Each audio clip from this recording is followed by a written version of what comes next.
Bonjour et bienvenue à tous. Soutien à la presse guinéenne. La presse guinéenne. Famille, aujourd'hui c'était chaud. Les petites personnes, des gens qui n'ont aucune notion de la République, qui pensent que le titre foncier de ce pays, ça les appartient. Ça, c'était... Voilà.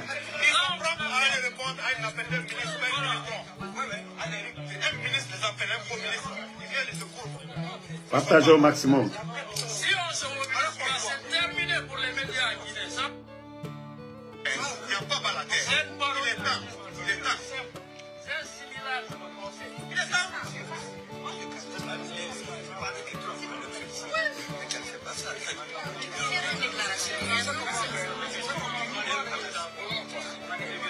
Il faut appeler à une nouvelle manifestation. Yeah. On sort le papier aujourd'hui, une nouvelle manifestation. C'est simple.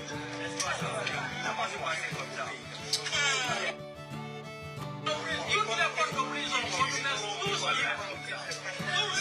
sans exception. À libérer les médias sous cloche dans notre pays. Il a demandé à protéger les employés et l'emploi. Quel mal a-t-il fait? Est-ce qu'on l'a pris sur une manifestation? On l'a pris au stade. Et aujourd'hui, on veut le produire en justice. Pendant ce temps, des Guinéens ont tué d'autres Guinéens qui ne sont pas en prison. Peut-être ça n'est pas un criminel. Peut-être ça est un héros. C'est le moment de se mobiliser la presse guinéenne. Commençons par nos patrons. Personne n'est ici aujourd'hui. C'est une déception. Ils sont prêts à aller rencontrer des ministres qui les appellent, mais ne peuvent pas venir défendre un employé. Je crois qu'il est l'heure. Il faut que les gens se mobilisent. La paix doit changer de camp. Nous sommes dans un pays qu'on doit défendre. Yep. Cette expression, quand même, est un acquis. C'est une déception de voir ce beau monde sans un patron de presse. Vraiment. Prompt à répondre aux appels des ministres, mais pas pour défendre un employé. C'est une déception, là. Pour vous, c'est important de dire. Il n'y a pas de patron. Il n'y a aucun patron de presse. Il n'y a que des employés. C'est triste. Vous-même, vous êtes pas venu pour faire une couverture, pour apporter votre soutien. Moi, je viens apporter mon soutien. Je suis journaliste. C'est mon confrère qui défend nous, les employés. Et après le 3 mois, on ne travaille pas. Alors, il a appelé à manifester pour soutenir les journalistes. Pour sauver les emplois. Des peuples de familles, on ne peut même pas mettre le loyer. Les familles se désolent parce qu'on n'a rien. Un tel monsieur, c'est un héros. On doit venir le supporter, le soutenir. Mais chacun est dans son confort. On demande aux syndicalistes de se lever. Les journalistes ne baissent pas les bras. Il est temps qu'on se batte. Ils n'ont qu'à nous foutre tous en prison, là. C'est simple. Déjà, on ne travaille pas. On est mort. Tabrimo n'a pas perdu le couteau. On est déjà mort. Parce qu'on n'a plus de revenus. On n'a pas d'espoir. Celui qui n'a pas d'espoir n'a pas de vie. Donc, on n'a plus de vie. C'était lors du procès de Pandessa. La liberté, Voilà, d'autres sont... pas seulement de la presse, pour la liberté tout court dans notre pays. En ce sens qu'on vient de monter encore une fois qu'en Guinée, qu'on a tort de se battre pour défendre les acquis démocratiques qu'on a obtenus, bien entendu, depuis maintenant des moments, depuis des décennies. On vient de prouver encore une fois, la justice guinéenne, qu'on veut fermer la bouche à tout le monde. On veut fermer la bouche, bien entendu, à ceux qui n'ont rien à voir avec, bien entendu, la gestion du pays, mais qui défendent juste la liberté. On veut fermer la bouche à ceux qui ont le courage de se lever pour rappeler aux décideurs, pour les interpeller sur la nécessité, au moins, de sauvegarder l'essentiel. Pandessa est condamné, mais nous estimons que ce n'est pas lui qui est condamné. C'est le peuple de Guinée. C'est la presse. C'est l'ensemble des personnes éprises de paix et de justice qui sont condamnées. Mais nous voulons dire encore une fois que dans cette lutte que nous sommes en train de mener au niveau du syndicat de la presse, au finish, on n'a pas voulu le dire, mais aujourd'hui on le dit au fort. On a été abandonné, d'abord par nos patrons de presse, qui sont prompts à répondre, n'est-ce pas, à une invitation d'une certaine autorité, comme le ministre de la Justice, mais qui ne sont pas capables de venir au tribunal soutenir quelqu'un aujourd'hui qui est en train de se battre non seulement pour sauvegarder les emplois dans leur entreprise, mais aussi pour sauvegarder l'essentiel, c'est-à-dire la chose qui les a permis aujourd'hui de de créer des médias et bien entendu de faire de profit. Ces patrons de presse nous ont abandonnés. Et une grande partie du peuple, c'est vrai, oui, en sourdine, beaucoup de citoyens sont touchés par ce que nous traversons, ce que la presse traverse, mais beaucoup de citoyens, une grande partie du peuple, a décidé aussi de nous abandonner en se complaisant, en se limitant seulement à dénoncer sur les réseaux sociaux, mais en refusant bien entendu de prendre des actions, à nous soutenir.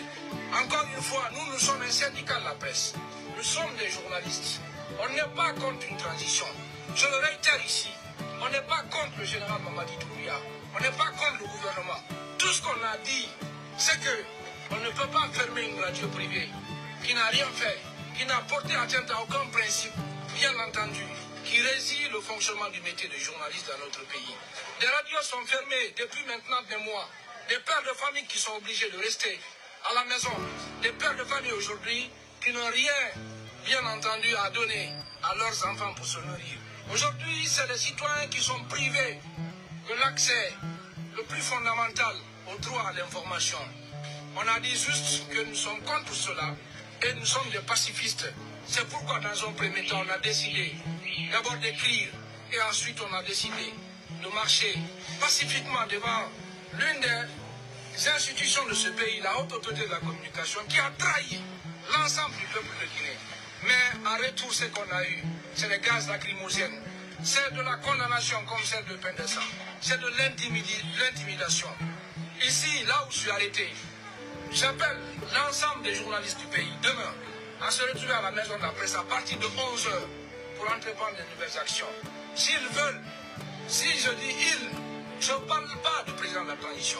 Je parle de ceux qui sont autour, qui sont contre lui aujourd'hui. Ils ne sont pas contre, bien entendu, disons la presse. Ils sont en réalité contre le président qui est au-dessus de tout.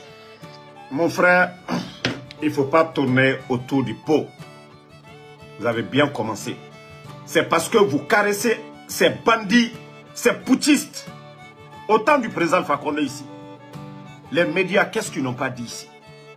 Qu'est-ce que vous n'avez pas eu à faire comme critique à l'égard du gouvernement du président Fakonde? Même si c'était bon, vous avez critiqué ici. Ne tournez pas. Ne tournez pas. Quand la tête est pourrie, le reste c'est pourri. Vous savez que Mamadi n'a aucune notion de la République. Il n'a aucune notion de la République. Il ne sait pas c'est quoi l'état de droit. Mamadi Doumbouya était hors la loi. Au Burkina, je peux comprendre. Il y avait un soulèvement populaire. Au Mali. Mais Mamadi a trahi son bienfaiteur, a pris les armes pour tuer des militaires guinéens. Vous pensez que lui, vous allez le raisonner? J'ai dit au peuple de Guinée, vous êtes en train de vous fatiguer. Vous tournez, tournez, tournez. La tête est pourrie. Il n'a aucune notion de la République. Ce que Lansana Conté perd à son âme, les Dadis, les Sekouba ont appris. Concernant la gestion, Mamadi n'a rien dans la tête. Vous l'avez vu hier, aller se pavaner dans la ville de Conakry. C'est ça un président? Aller se promener. C'est ça un président? Avec tous ces problèmes que les Guinéens ont aujourd'hui. Nous sommes le 23, je crois bien le 23 aujourd'hui. Jusqu'à présent, des fonctionnaires ne sont pas payés. Le mois passé, d'autres n'ont pas été payés. Et avec ça, qu'on va aller à des élections. Et avec ça, nous sommes là aujourd'hui, il n'y a même pas de gouvernement. Les travailleurs aujourd'hui, non mais c'est incroyable. Il ne faut même pas caresser. Le problème c'est Mamadi. Il voit tout. Il est sur les réseaux sociaux. Ne le caressez même pas. C'est lui le problème. Tant qu'on a un vaurien à la tête du pays, oui. C'est toujours comme ça. Quel est le président qui va dire, voilà, je ne suis pas au courant. Vous accusez les autres d'à côté là. Les escrocs là, oui. S'ils le font, c'est que ça plaît à Mamadi. Tout ce que Charles fait, ça plaît à Mamadi. Qui a nommé Mamadi? Tous ces gens qui sont autour de Mamadi, c'est Mamadi qui l'a nommé. Le problème, c'est Mamadi Doumbouya. Ce n'est pas ces gens-là. Ils ont été nommés pour ça. Ils ont été mis là pour ça. Il y a des consignes qui les ont été donnés. C'est vous, la presse. Quand il y a eu le coup d'État, vous avez tous accepté. Vous n'avez pas critiqué. Vous êtes tous rentrés. Mais en fin de compte, vous avez été déçus de la gestion. On a parlé ici de corruption. Même vous. Vous voyez aujourd'hui les immeubles poussent en bordure de mer, appartiennent tous aux responsables du CNRD. À Mamadi Doumbouya, lui-même, il a combien de bâtiments? Qui ose? Parce que oui, on effraie tout le monde. Amara vient d'acheter à Coléa une maison à 22 milliards de nos francs. Plus de 2 millions de dollars. Vous voyez, mais personne n'ose parler. Ah non, je parle. Ben c'est ça. Un petit groupe. Et comme vous-même vous l'avez dit, vos patrons, ils ne viennent pas. Parce qu'il y a des patrons malhonnêtes. La nuit, ils vont voir les responsables. On leur donne de l'argent. Et regardez ce qui est arrivé à FIM. Parce que Antonio Soare aujourd'hui, tous ces business, les Guinée Games et autres, en quelque sorte, l'État peut casser à tout moment. Des raisons qui font qu'ils ont même tout abandonné. On vient fermer une presse. Et pourtant, vous avez fait le coup d'État. Parlez de démocratie, parlez d'injustice, parlez de l'instrumentalisation des choses. Mais regardez, j'ai dit aux Guinéens, le vainqueur c'est le président Alpha Condé. Même si le président Alpha Condé ne vient pas au pouvoir, il est le vainqueur. Les mensonges que des journalistes, des médias, comme les Youssouf Boundou, flanqués au Canada à l'époque, étaient là à mentir. Mais la réalité est là aujourd'hui. Les Guinéens sont en train de voir. C'est-à-dire, je vais dire dès le départ, j'ai dit chacun va payer. Je vais dire ça ici, dès le départ du coup d'État. C'est pourquoi je ne me suis pas mis contre un parti politique. C'est pourquoi je ne me suis pas mis à insulter un journaliste. Je vous avais dit, j'ai dit d'abord, Mamadi, c'est un bandit. Il n'a aucune notion de la République. Il n'arrivera pas au chevilles du président Alpha Condé. Mes vidéos sont toujours sur mes pages. Allez-y, écoutez. Parce que je savais que la Guinée est tombée bas. Il faut voir le niveau de la personne. Le Guinéen. Les gens sont là à caresser. On dissout le gouvernement. On est là. Et voilà, je crois qu'il nous a écoutés. Encore vous, les mêmes journalistes escrocs. Mamadi peut évaluer le diplôme de qui? Le CV de qui? Lui, son diplôme, c'est quoi? Il a quel diplôme, Mamadi? Il va évaluer le diplôme de qui pour dire, lui, il mérite d'être ministre. C'est encore vous, la presse. Vous avez commencé. Certains, oh, il nous a écoutés. Cette fois-ci, 2 ans, ils ont tout délapidé. Mettre le pays 10 ans, 20 ans en arrière. Le projet Simandou. Aujourd'hui, vous voyez ce qui se passe.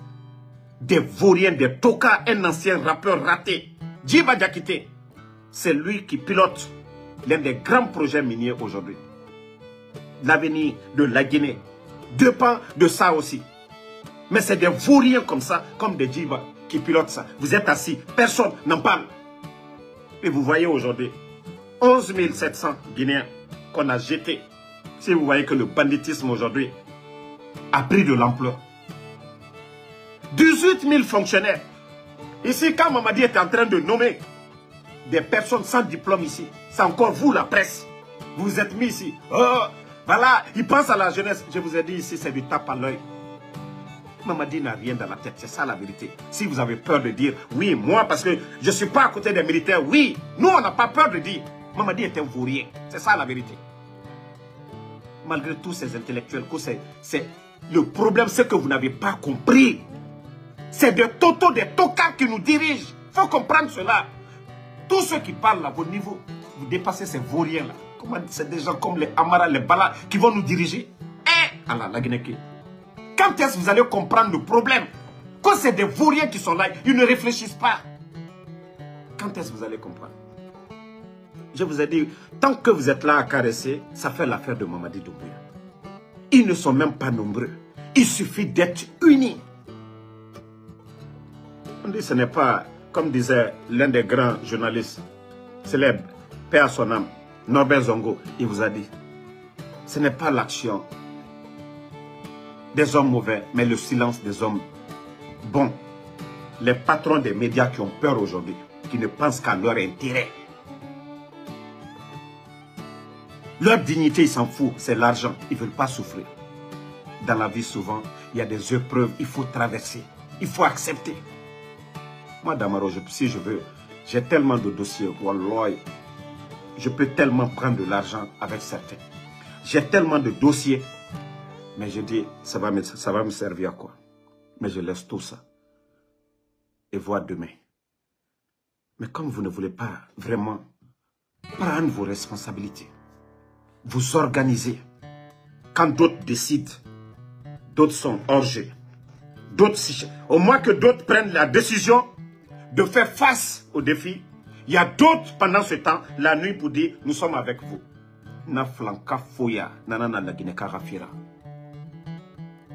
Quand vous êtes ensemble, ils disent oui, la nuit, vous les voyez comme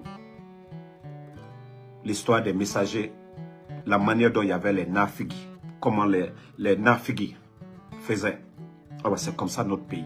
Il y a trop de nafigi, il y a trop de démagogues.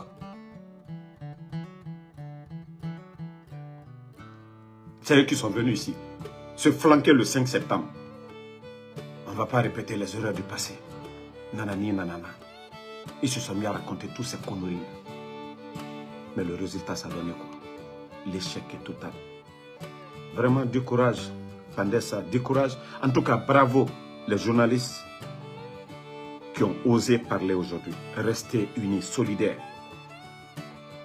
Même à l'international, ils vont vous soutenir. Vous voyez ce qui se passe à Gaza, vous voyez les grands médias. Les honnêtes, ils les soutiennent. Et vous devez faire la même chose. Restez unis. Ce petit clan-là, eux-mêmes, ils savent que c'est fini. C'est pourquoi nous disons aux syndicalistes de vous lever. Si cette fois-ci, moi je l'ai dit, toute personne qui va prendre un chassé avec ces bandits-là, que Dieu vous humilie devant le peuple de Guinée. Tous ceux qui vont prendre de l'argent, Nalka Warita, Ayeke Al-Sataï, envers ces gens-là. Trop, c'est trop. Assumez-vous. On a tout dit ici sur... Oui, les Guinéens souffraient. Conditions de vie. Depuis qu'ils sont arrivés, ils ont apporté quoi? Ils ont apporté quoi? On est dans ça. On est en train, c'est-à-dire de jouer. Ce n'est pas des intellectuels, des personnes qualifiées qu'on cherche, des discours, des conneries qu'on attend, qu'on a. Il faut trouver un premier ministre de la Basse-Côte, quelqu'un comme les Kabylais peut-être, ou même Crédit, qui peut rassembler la Basse-Côte. Tant que nous sommes dans cette manipulation, on ne voit pas le mérite, on n'ira nulle part. On doit choisir que parce que oui, on veut faire plaisir à un groupe ethnique ou on veut faire plaisir à un clan, la Guinée n'ira nulle part. Et c'est pourquoi j'ai dit, nous avons des petites personnes à la tête du pays. Ils n'ont aucune notion de la République. C'est juste des bandits, des gangsters, ces gens-là.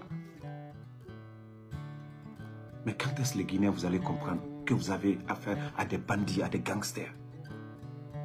Ils n'ont aucune notion de la République. Et la Guinée, on va rester dans ça. Nous allons rester dans ça. Au Tayata Kolonaran, au dirigeant Amouharan Gobe. Même simple Fatia, Bismillah, Amouno Harande Obe. À l'école, à un diplôme d'Angola. C'est-à-dire le pays, aujourd'hui, il s'est bombardé le titre de général. Ce gars, il a foutu quoi pour l'armée guinéenne, pour le peuple de Guinée? Il a fait quelle guerre? C'est-à-dire, oh non, à mon état, le Guinéen, que tu vas voir des misérables quand ce bandit se promène. Mogamenge. Et vous savez, c'est tellement facile aujourd'hui. Les imams nafigi, je dis bien des imams nafigi, et c'est ce qu'on nous a dit, que vers la fin du monde, oui, on va voir des faux pasteurs, des faux imams. L'argument qu'on trouve aujourd'hui, c'est quoi? Même si c'est mauvais, on dit non, c'est l'islam, que c'est Dieu qui nous a donné ça. Le Coran, ce n'est que du bien. Le Coran, Allah subhanahu wa ta'ala nous recommande la reconnaissance. La reconnaissance de toujours faire du bien.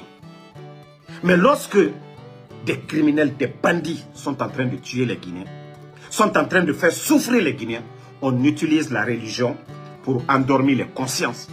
Na kafria, na imam kafri, wada. Wa fanyi namfala. Allah subhanahu wa ta'ala na ramfala.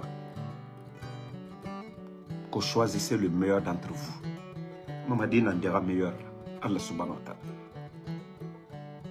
Même Yamir Kouy, nagan harang biring be lonira onati oyara ota imami parce que tote di bara so yira o gafala mrebe o sabari ala nanfari ala kobi faraoun et guerrerne o fangaba ça dit arrêtez d'endormir mere mou harang o ba mere rakhle à l'époque c'était comme ça et toi femme exploiter Afrique noire exploiter nanara mona reta toujours na mentalité.